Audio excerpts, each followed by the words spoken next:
won't you take a chance on me? It's where it all began. This beautiful experiment that's a couple hundred years old that is the city of Columbus all started in Franklinton. Just steps from Ohio's capital, you'll find its capital of culture. The clientele that we have and meet in this area is so diverse. It's just like a mixture. It lets you be a more of a free person in Franklinton. A cozy little cove of artists. It's awesome to just be around the energy of Franklinton. That energy kind of defines this neighborhood, where people will give you a chance. Oh, won't you take a chance on me? The origins and the future of Columbus come from a once forgotten neighborhood. It just got overlooked for so long. To me, Franklinton goes to the river, period. If Franklinton has proved anything, we're gritty, we're tenacious, and we're patient. Today, massive renovations are unfolding in these streets, paving the way to welcome the next generation of Central Ohio. To now being in the center of all the excitement of the 13th largest city in the nation, and that's really cool for us. Franklinton is the next great neighborhood in Columbus. The one thing you hear from people, I've lived in Columbus 35 years. I didn't know this was here. What Franklinton is Columbus's best hidden secret. It's really what it is. Oh, won't you take a chance on me? Welcome to Columbus 2.0, the rise of Franklinton. Thanks for joining us. I'm Jared Smalling. The city of Columbus has an ambitious plan to attract nearly 40,000 residents to the downtown area over the next 15 years. And to make that happen, the city has to build thousands of new homes with density, with apartment complexes rising through much of the city. But in particular, it's the neighborhood closest to downtown, just across the Scioto River, where construction is constant.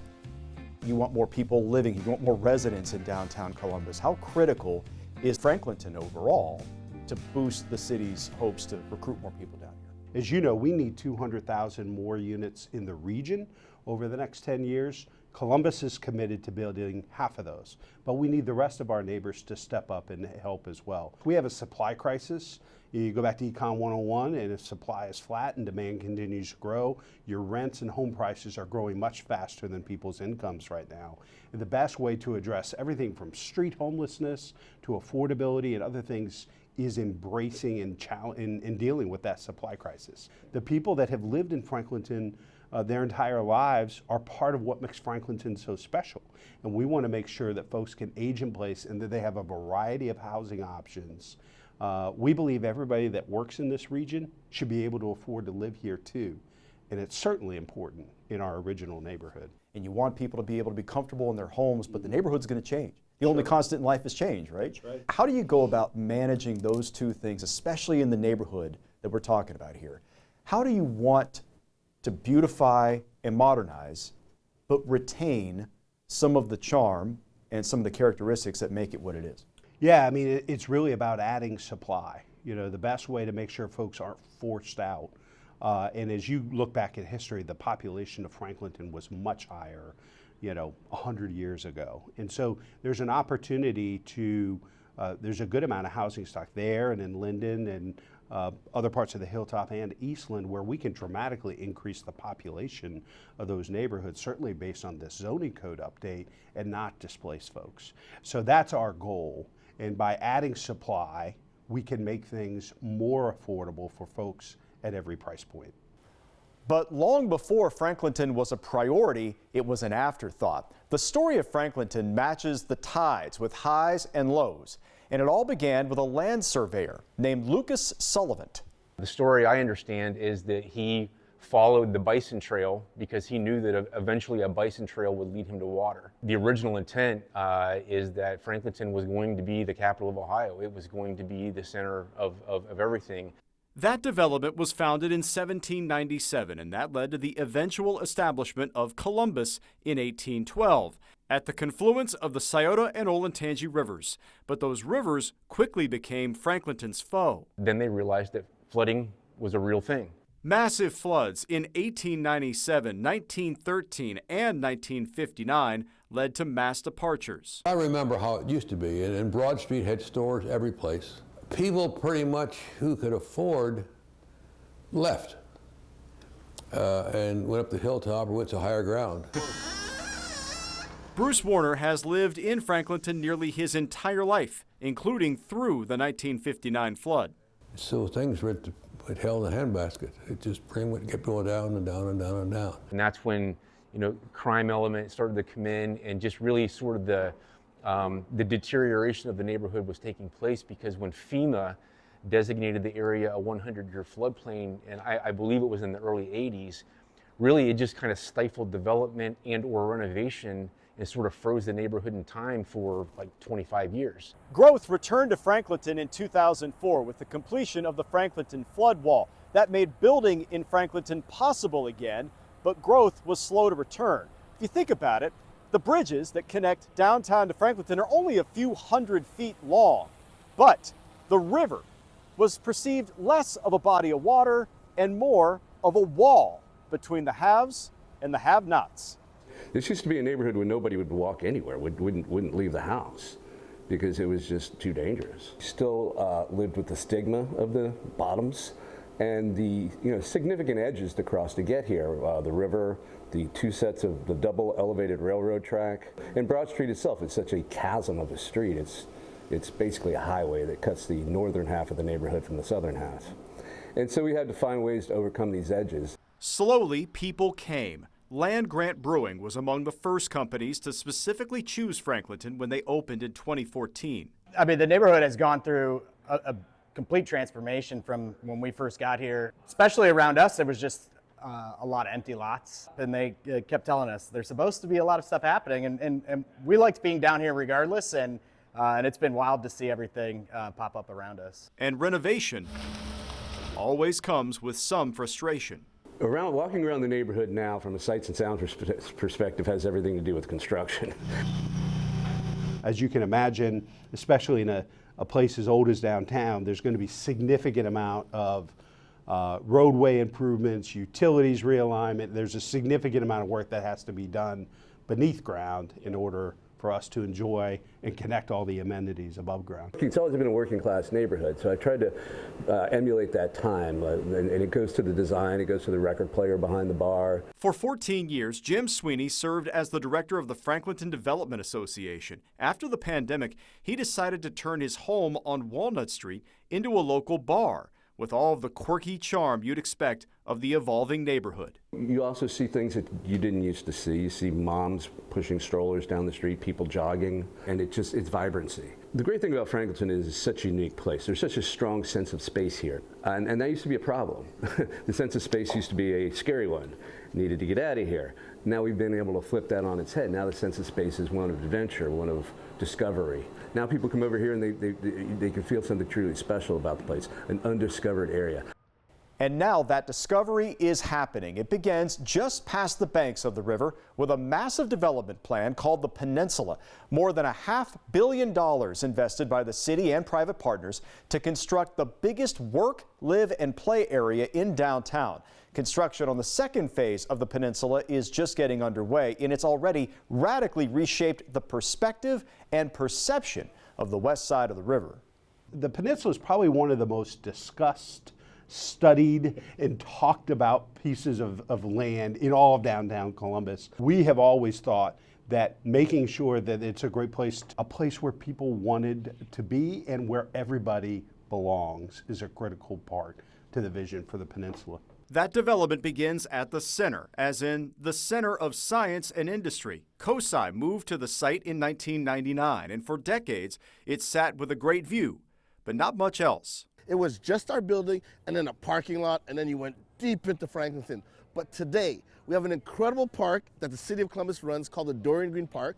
Underneath is our garage. All this development on the Peninsula and in Franklinton has really changed the future of COSI because there's so many people, and especially adults, that are not just working, but living right outside of our front door. Daimler was one of the key construction firms on the project beginning during the pandemic. Their 230,000 square foot office building on the site began with no tenants.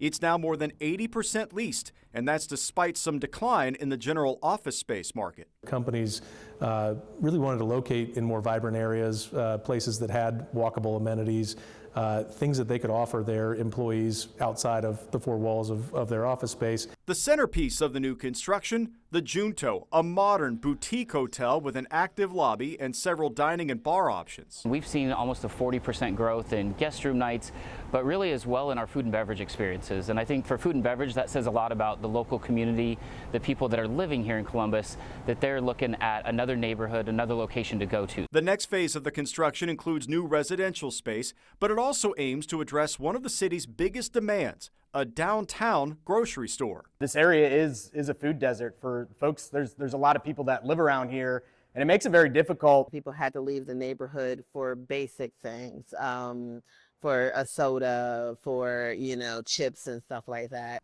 Daimler is in negotiations with a major grocer to open a location on the Peninsula site along Broad Street. A lot of work has gone into that over the last couple of years to have a downtown grocer along with a parking garage above and then a multifamily tower project above that. So that'll really kind of anchor the corner of the peninsula. The Peninsula represents the first batch of mass modernization that's slowly trickling west into the bulk of Franklinton. We're very bullish on the future of the Peninsula and of Franklinton. Obviously, we need to bring more people, more jobs. This next phase is really going to be about activating the Peninsula and taking the level activity on the Peninsula to a whole new level. And that's where I think we're going to realize that vision, a place of belonging and a place that connects and brings neighborhoods and communities together. We're able to kind of build from the ground up. And as you said, our goal was always to be the hub of this start of the peninsula as it starts to grow and be that next great neighborhood that Columbus is known for. When we started, creating the vibe that we have in Franklinton, that's what made that attractive. So we feed off of each other. Peninsula's success is really predicated on our success and vice versa. And I think that we just have the opportunity as more things develop here and there's more things to walk to, that just becomes a much more seamless area and not so much a division between Peninsula and Franklinton. Daimler is still seeking an entertainment partner for that vacant lot in the heart of the Peninsula. And one of the biggest complaints about events in Franklinton, a lack of parking. New garages in the Peninsula have added more than 1,000 spaces to the area.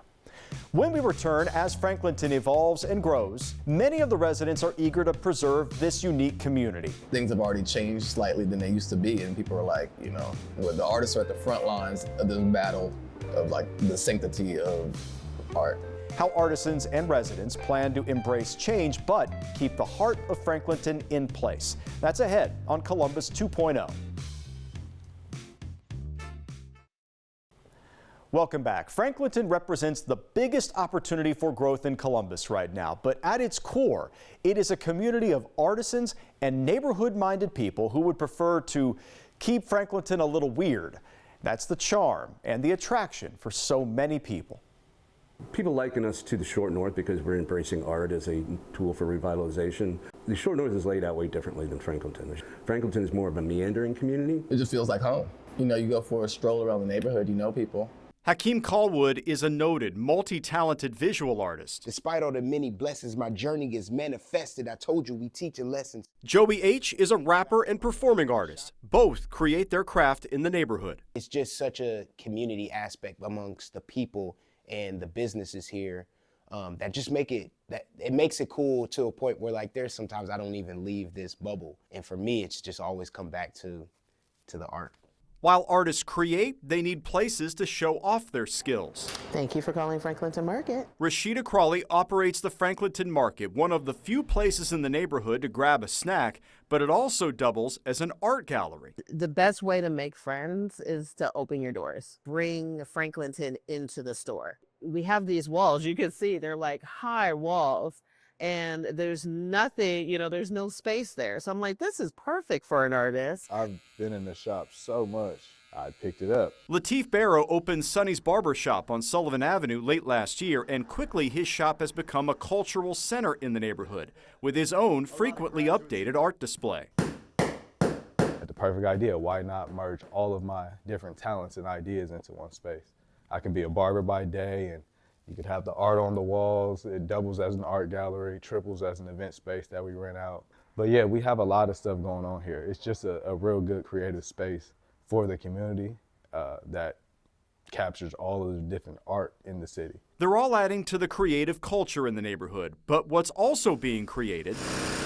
Every day you come here and you're like, where did that come from? There's a building here now.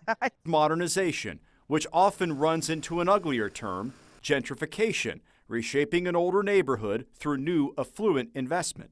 Displacing people that have been here for a very long time and made the place cool before the developers started to come in and change different things. I'm always a little hesitant. The developers have more power than the people in the neighborhood.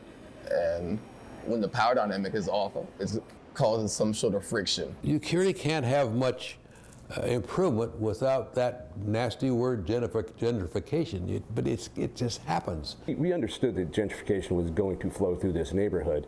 The question was how to backstop the place for the people that are the original people here. But to many of the residents here, they're cautiously embracing progress and touting the improving safety and vibrancy. People, have the stigma of the West Side where we've had no break-ins, we've had no disorderly conduct. This leaves Franklinton to kind of be the new arts district, to incorporate the humble kind of feel of a neighborhood, to where you can have a business and you can still walk around and have a neighborhood, have a park, and not feel like we're all pushed out, like the people are pushed out, where it's just money, money, money. It doesn't feel like that here. You still get Franklinton Gardens right across the street from the shop, where there's nothing there but a garden. We got greenery everywhere. Time will tell, as long as we keep the things that make us us and keep art here, I think that's something that's important. We like to look at it as revitalization, that is creating more opportunities for those who have few. Obviously, new people are new potential clients. You can't stop the advancement of technology or the growth of a city or something like that. So it's an interesting battle for anybody to have. It's necessary to improve the neighborhood. If you don't have money to support it, it doesn't change. We need more units, and we know that will help to bring rents down, make things more affordable, and stop seniors and other folks that may be on fixed incomes or receiving lower amounts of income forced out of their homes. We want folks to be able to age in place, especially in a neighborhood like Franklinton. A neighborhood will change inevitably, and do you want it to change for the better, or do you want it to change for the worse? When we return, you're going to hear from a local home builder who decided to focus his business on rebuilding Franklinton, one block at a time. Welcome back to the rise of Franklinton, and what also continues to rise throughout the neighborhood is places to live. Yes, major apartment complexes, but the neighborhood is generally comprised of single-family houses. One local company is seeking to rebuild and modernize the neighborhood, one block at a time.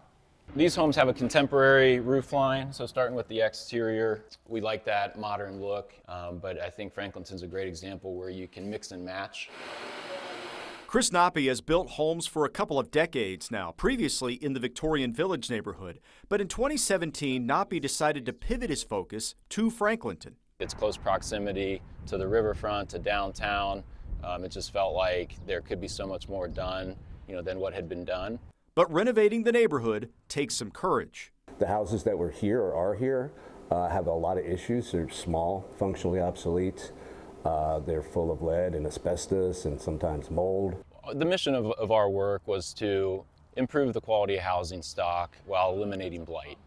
And so the challenge in doing that is if you just pick one house to renovate when there's dozens, if not hundreds, of dilapidated houses or vacant houses, boarded up housing, which was the case a decade ago in Franklinton, you're really it's a very small drop of water in a giant lake. So we like to pick multiple sites in close proximity to each other so that the change is noticeable. New City Homes has committed to build more than 50 homes north of West Broad Street. He's also taken on commercial projects. Remember the new barber shop we showed you on Sullivan Avenue? Well, Chris's company refurbished it. A neighborhood will change inevitably, And do you want it to change for the better, where homes are being built and homes are being renovated, or do you want it to change for the worse, where things are ignored? Just seeing how everything fits together in this picture of momentum that's growing, some of the positive excitement in the neighborhood, and people are really enthusiastic with what's happening. Whether it's live music, gallery hops, Franklinton Fridays, the Franklinton Night Market, whenever you visit, you'll find some activity, and Columbus is counting on that. But all that progress comes with frequent nods to a troubled past. As part of our development, our alley, which we've activated, we named High Water Alley, and we have identification landmarks that have the water level identified that show the 1913 flood and the demarcation of that, to show a little bit, pay homage to the past, but to identify how things have evolved and changed. It's getting better. Each year it seems to get a little better. So it's working. Having the arts here and then the development coming up around it meant that we didn't have to really make a space for art. The space is for art. The developers and stuff had to make a space for themselves. What we're doing is we're all just existing within that culture, in a beneficial way to each other. You got to stand up, you got to walk around, you got to meet some people, you got to talk, you got to be a human again. This is a space in a community where you definitely can do that. You can walk all around here and try different food spaces or try different galleries. Being at Gravity Park, for example, and seeing like it's a amusement park in a way. On the flip side, there's like abandoned buildings, but there's also like kids playing around and using that whole area as their playground. The juxtaposition, like, it's kind of weird, but it's also in a way like inspiring. We think that's absolutely critical to get more people thinking about moving downtown, both young professionals, empty nesters, and folks that want to raise kids in a more urban environment. I think that's where our focus is going to be in the years ahead. Everybody wants to attract business. Is there a new playbook now to attracting business, or how has it evolved in the way that you get employers to put their roots here? Well, I think, we still, one of the reasons Andrew, Intel, Hot LG have all chosen Central Ohio as workforce. We believe that we attract the best and the brightest from around the state, the country, and the world. Obviously, the health systems that we have, you need to have a great quality of life. You've got to make sure your community is safe. But I think one of the other things, too, is affordability. Because it's one of our greatest strengths now. And if you look at some other high-growth cities around the country, they've lost that advantage because they haven't built enough housing, invested in infrastructure, and continue to welcome the best and the brightest from around the world. And that's something that we've got to keep doing to make sure that we're attractive and affordable. There are a lot of companies, both startups, smaller business, emerging companies, that are looking for dynamic places for their employees, like the Peninsula, because young people, if you're gonna have them in the office working, they wanna come to a live, work, play space that's activated for things to do before and after work, during their lunch hour, places they wanna go be. 80% of our general fund comes from income tax revenue. So the more people we have working good paying jobs, that pays for cops in Northland, firefighters on the Hilltop, recreation and parks in Marion, Franklin. So we all have a vested interest in more companies and workers being in the city, but also having dynamic places for folks to dine, to house folks that are visiting from out of town at the Junto, and continuing to invest in places like NVMM and COSI, which draw thousands of people from outside Central Ohio here every year. You can learn much more about Franklinton and the city's initiatives there at our website, NBC4i.com. We thank you for joining us for Columbus 2.0, The Rise of Franklinton. I'm Jared Smalley.